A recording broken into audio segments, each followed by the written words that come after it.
안녕하세요. 여기는 농업위키 라디오입니다. 지난 회에 법원 경매 이야기를 했는데요. 오늘도 경매 이야기입니다. 다만 무대가 다릅니다. 새벽 도매시장의 경매장, 그리고 거기서 매일 찍히는 내 농산물의 값 이야기예요. 같은 배추를 길러도 언제 어디로 내느냐에 따라 손에 쥐는 돈이 달라집니다. 그 판단의 근거가 되는 것이 시세인데 많은 분들이 시세를 뉴스나 장사꾼 말로만 듣습니다. 오늘은 공식 데이터를 내 눈으로 직접 읽는 법을 알려드립니다. 시세를 읽을 줄 아는 것은 농사만큼 중요한 기술입니다. 먼저 데이터의 출처부터요. 농산물 가격의 공식 데이터는 카미스라는 시스템에 있습니다. 한국농수산식품유통공사 AT가 운영하는 농산물 유통 정보 시스템인데요. 전국 주요 도매시장과 소매시장의 가격을 토요일, 일요일, 공휴일을 빼고 매일 조사해서 공개합니다. 언론의 농산물 가격 기사 대부분이 이 데이터를 인용합니다. 그러니까 원본을 직접 읽을 줄 알면 뉴스보다 하루 빠르게 시장을 볼 수 있다는 얘기죠. 그런데 처음 보는 분들이 헷갈리는 지점이 있습니다. 가격이 여러 개라는 겁니다. 카미스의 가격은 크게 4층이에요. 첫째, 도매 가격. 도매시장 경매에서 낙찰된 경락 가격입니다. 출하 농가에게 가장 중요한 숫자죠. 내 물건이 받을 값의 기준이니까요. 둘째, 중도매인 판매 가격. 중도매인이 소상인과 식당에 파는 가격입니다. 셋째, 소매 가격. 전통시장과 마트에서 소비자가 사는 가격이에요. 직거래 가격을 정할 때 기준선이 됩니다. 넷째, 친환경 소매 가격. 친환경 인증 농산물의 소매가입니다. 농가에 가장 중요한 것은 도매 가격, 그 중에서도 가락시장 경락 가격입니다. 서울 가락동 도매시장은 전국에서 거래 물량이 가장 많아서 사실상 전국 시세의 기준 역할을 하거든요.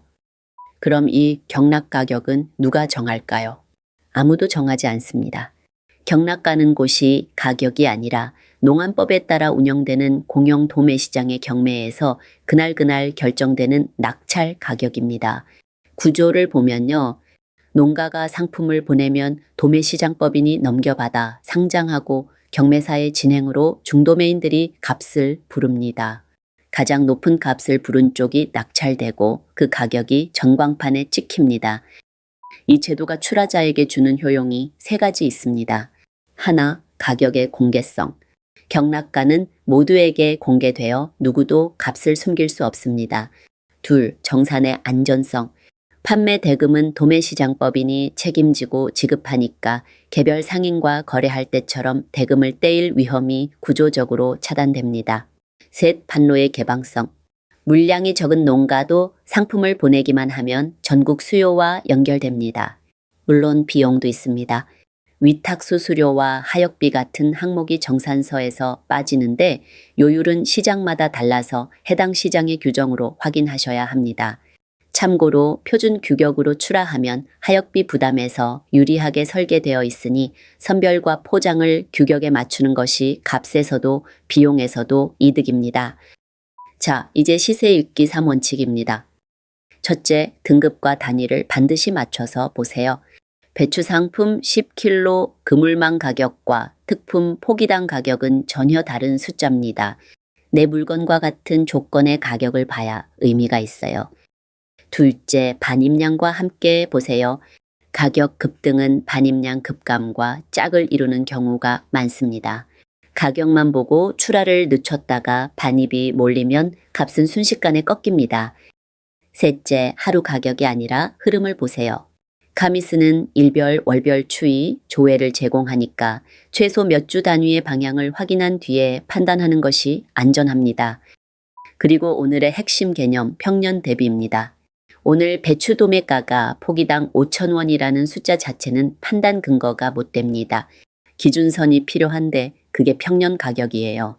카미스의 평년은 최근 5개년 같은 시기 가격에서 최고값과 최저값의 해를 뺀 3개년 평균으로 계산하는 방식이 쓰입니다. 폭등이나 폭락으로 특이했던 해를 걸러낸 보통의 해 가격이라는 뜻이죠. 읽는 법은 단순합니다. 평년보다 크게 높다면 공급이 부족하다는 신호입니다. 출하를 서두를 이유가 되죠. 반대로 평년보다 크게 낮다면 공급 과잉 신호니까 저장이 되는 품목이라면 출하를 나눠서 내는 걸 검토할 근거가 됩니다. 전년 대비는 보조 지표입니다.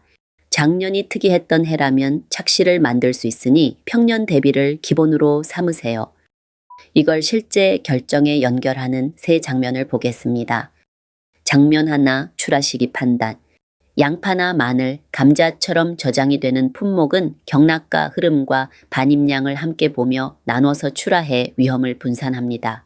가격이 평년보다 높은데 반입량이 늘기 시작했다면 지금이 고점 부근일 수 있다는 신호로 읽는 거죠. 장면 둘, 직거래 가격 책정. 직매장이나 온라인 직거래에서는 소매 가격이 기준선입니다. 마트보다 싸고 도매보다 높은 구간에 가격을 두면 소비자와 농가가 모두 이득을 보는 지점을 찾을 수 있습니다. 장면 셋, 계약 검증. 밭대기나 납품 계약에서 상대가 부르는 단가가 적정한지 같은 시기의 경락가와 비교해 확인할 수 있습니다. 공식 데이터라서 협상의 근거 자료가 됩니다. 한 가지만 경계하세요. 시세 데이터는 미래를 보장하지 않습니다. 오늘의 경락가는 오늘의 수급이 만든 결과일 뿐이고 다음 달 가격은 기상과 작황, 수입량에 따라 달라집니다. 공식 전망이 필요하면 한국농촌영재연구원 KREI 농업관측센터의 품목별 관측 월보를 함께 보는 것이 순서입니다. 그리고 요즘은 도매시장에 직접 실어 보내지 않고 파는 길도 열려 있습니다. 2023년 11월에 문을 연 농산물 온라인 도매시장인데요. 자세한 입점 방법은 농업위키에 정리되어 있습니다. 이어서 청취자 여러분이 많이 물어보시는 질문들 짚어보겠습니다. 첫 번째 질문입니다. 카미스 가격은 얼마나 자주 바뀌나요? 토요일, 일요일, 공휴일을 빼고 매일 조사되어 공개됩니다. 경락 가격은 당일 경매 결과가 반영되니까 영업일 기준으로 사실상 실시간에 가까운 공식 데이터입니다. 두 번째 질문. 도매 가격과 소매 가격 뭘 봐야 하나요? 목적에 따라 다릅니다. 도매 시장에 내는 농가는 가락시장 경락가가 내 정상화의 기준이고 직거래 가격을 정할 때는 소매 가격이 기준선입니다. 두 가격의 차이가 유통 마진이니 직거래는 그 사이에서 가격을 설계하는 겁니다. 세 번째 질문. 평년 대비가 정확히 무슨 뜻인가요?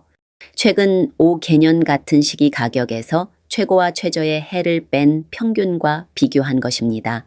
특이했던 해를 걸러낸 보통의 해 기준선이라 전년 대비보다 믿을 수 있는 지표입니다. 네 번째 질문. 경락가는 왜 이렇게 출렁이나요? 고시 가격이 아니라 그날 경매의 낙찰가이기 때문입니다. 반입량과 수요가 매일 달라지니 가격도 매일 움직입니다. 그래서 하루 숫자가 아니라 반입량과 함께 몇 주 흐름으로 읽어야 합니다. 다섯 번째 질문. 내 물건 값이 카미스 가격과 다른데요? 등급과 단위, 시장이 다르기 때문인 경우가 대부분입니다. 카미스 수치는 특정 등급과 포장 단위 기준이니 내 물건과 같은 조건을 찾아 비교하세요. 품질이 낮으면 같은 품목이라도 경락가는 크게 낮아집니다. 여섯 번째 질문. 시세만 보고 출하 시기를 정해도 되나요? 참고로는 유효하지만 보장은 아닙니다. 가격 흐름의 반입량, 그리고 관측월보 같은 공식 전망까지 함께 보고 저장 가능한 품목은 나눠서 출하해 위험을 줄이는 것이 실무의 정석입니다. 마지막 질문입니다. 이 데이터를 내려받아 쓸 수도 있나요? 네, 카미스는 오픈 API를 제공하고 도매시장 경락 원자료는 공공 데이터 포털에도 개방되어 있습니다. 엑셀로 추이를 관리하거나 자동 조회를 만들 때 활용할 수 있습니다. 오늘의 한 걸음 세 가지로 정리합니다. 하나, 카미스에서 내 품목을 즐겨찾기에 넣고 일주일에 한 번 추이 그래프 보기. 둘, 볼 때는 반드시 내 등급과 단위에 맞는 조건으로 보기. 셋, 계약서에 도장 찍기 전에 같은 시기 경락가와 대조해 보기. 값은 시장이 정하지만 언제 어디에 낼지는 내가 정합니다. 남의 말이 아니라 공식 데이터로 그 판단의 근거를 오늘부터 직접 확인해 보세요. 일주일에 한 번 5분이면 충분합니다. 그 5분이 쌓이면 우리 밭 품목의 한 해 가격 흐름이 눈에 들어오기 시작합니다. 가격 내층의 비교표는 농업위키, farmwiki.co.kr에 정리되어 있습니다. 설명란에 링크로 들어오시면 됩니다. 지금까지 농업위키 라디오였습니다. 늘 안전농사하세요.